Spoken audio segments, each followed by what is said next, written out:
Well, for many people, it's the beginning of another school year, and some are thrilled about it, some less so. It always reminds me, though, I began teaching many years ago. I taught high school for a lot of years, and I talked to a very old and venerable Xaverian brother who was a teacher down in Louisville for many years.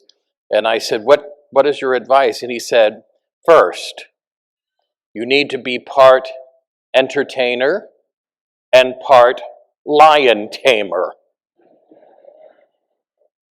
which makes more and more sense, and it certainly made sense at the time.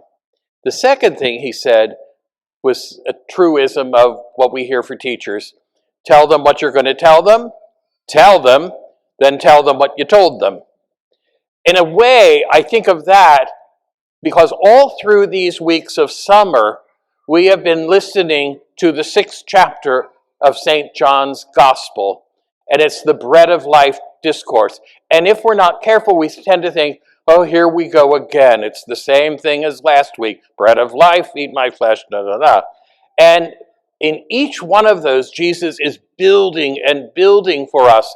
He's telling us what he's going to tell us. He tells us, then he tells us what he told us, and then builds into a next thing. Today, what he's telling us is all about life.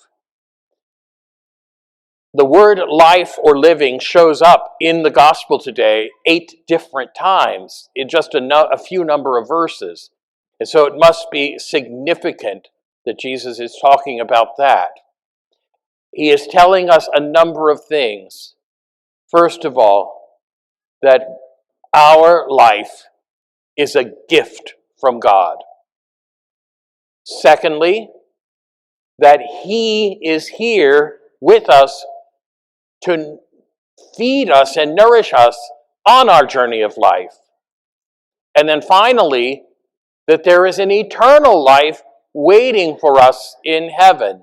So Jesus is making sure we understand the dynamic and the beauty and the power of the word life for us who are believers. So first of all, he's telling us, okay, life is a gift from God, which means that we should be people of gratitude, that there should always be a thankfulness to God for the life that we have been given, that we didn't ask for, that God gave us out of his love. And then the second thing, that there should be trust, that when Jesus says, I give you my flesh and my blood, he gives us himself in the Eucharist, that we trust that that is so. Because our eyes can deceive us in so many ways in the world, mirages, anything. Our life is filled with things that cause us to distrust, and Jesus is asking us to trust. This is who I am, and I share myself with you to nourish you in the journey of your life.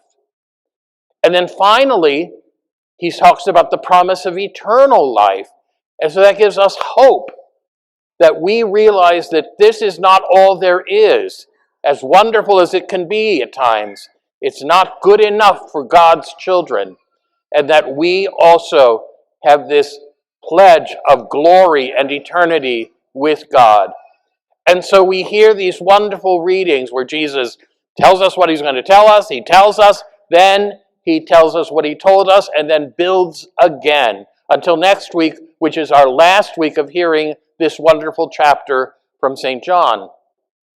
Perhaps today, as we hear it focused on life, we can ask God to help make us grateful, trusting, hopeful.